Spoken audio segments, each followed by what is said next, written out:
beribadah jamaah perlu kita pahami ada syarat ibadah, ada rukun ibadah itu sendiri.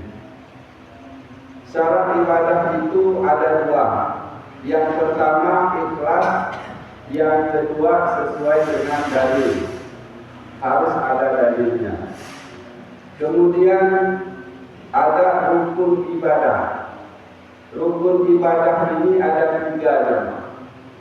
Kita sering melakukan ibadah, kadang-kadang termasuk saya sendiri baru tahu bahwasanya ini ada rukun ibadah. Walaupun memang selama ini kita sudah jalani, tapi kita tidak tahu secara konteksnya, secara tekstual. Jadi rukun ibadah itu ada 3. Yang pertama cinta kepada Allah. Ya, jadi cinta kepada Allah ini rukun. Jadi kita tidak bisa dibilang ibadah kalau kita melakukan suatu ibadah itu karena terpaksa, dipaksa oleh orang lain ataupun mengharapkan dinilai oleh orang lain. Tapi memang ibadah itu kita lakukan karena cinta kepada Allah. Apa yang dimaksud dengan cinta? Ya, kita pernah mencintai orang lain. Kita pernah mencintai sesuatu, harta misalnya. Jadi cinta itu yang pertama mengutamakan atau prioritas kepada Allah atas segala sesuatu, baik itu terhadap harta, terhadap keluarga, terhadap diri kita sendiri. Kalau memang sudah waktunya kita mesti melakukan perintah Allah, maka kita harus utamakan. Ini salah satu bentuk cinta kepada Allah. Kemudian kalau kita cinta itu berarti kita mengerjakan apa yang Dia cintai. Apa yang Allah cintai? Salah satunya Allah cinta kepada Rasul-Nya. Berarti kita juga harus mencintai apa yang dicintai oleh Allah. Maka dengan cara apa kita mencintai Rasul-Nya? Kita bisa menjalankan sunnah-sunnahnya, kita bisa berselawat kepada Rasulullah Sallallahu Alaihi Wasallam. Ya, jadi bentuk-bentuk cinta itu kita bisa lihat, ya, baik itu mengutamakan Allah daripada yang lain, mencintai Allah, kemudian kepatuhan. Ya, kepatuhan juga merupakan salah satu bentuk kecintaan kita, ketaatan kita. Kemudian apa biasanya kalau kita mencintai seseorang kita tidak mau mengecewakannya, maka kita pastikan jangan mengecewakan Allah. Seperti apa mengecewakan Allah? Mengingkari apa yang Allah perintahkan. Allah melarang sesuatu kita lakukan, maka itu tidak cinta kepada Allah. Kalau kita cinta Allah larang, maka tidak akan kita lakukan. Misalnya kata Allah, jangan minum mabuk-mabuk, jangan berjudi. Kalau kita lakukan, Allah kecewa. Berarti kita jauhi apa yang Allah bisa rasa kecewa. Ini salah satu bentuk cinta. Yang kedua, rukun ibadah itu jamaah, ya, namanya raja, harap, mengharap hanya kepada Allah. Jadi kita melakukan ibadah itu tidak ada harapan selain kepada Allah.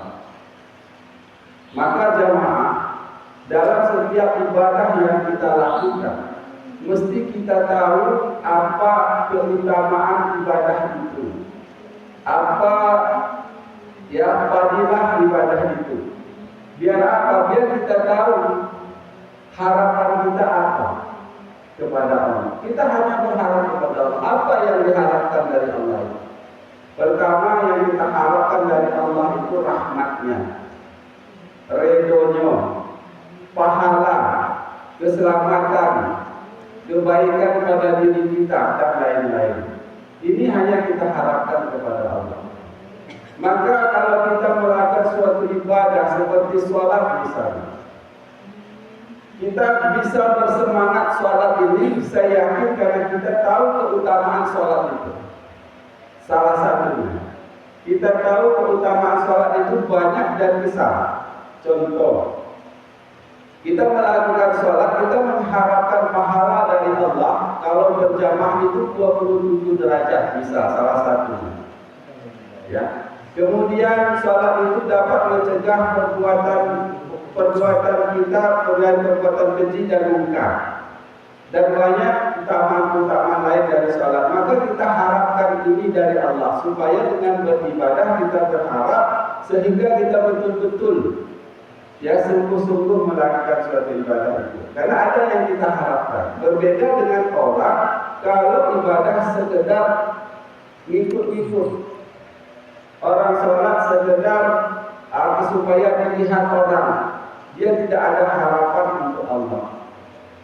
Maka ini dimasukkan di dalam rukun ibadah. Berharapnya hanya kepada Allah Subhanahu wa Ta'ala. Rukun yang ketiga itu yaitu takut hanya kepada Allah. Apa yang kita takutkan? Kita takut dengan azab yang Allah sediakan bagi orang-orang yang ingkar, bagi orang-orang yang musyrik. Azab yang disediakan pada alam kubur. Allah sudah janjikan akan ada azab bagi orang yang melakukan suatu kemaksiatan. Akan ada azab bagi orang yang meninggalkan kewajibannya. Bahkan di dunia pun yang kita takutkan, kalau kita tidak dekat dengan Allah, maka kita takut jauh dari rahmat Allah. Kita takut Allah itu tidak mengenal kita. Kita takut Allah itu tidak peduli dengan kita, terserah kamu. Jadi ini rasa takut ini harus ada pada dalam diri kita. Maka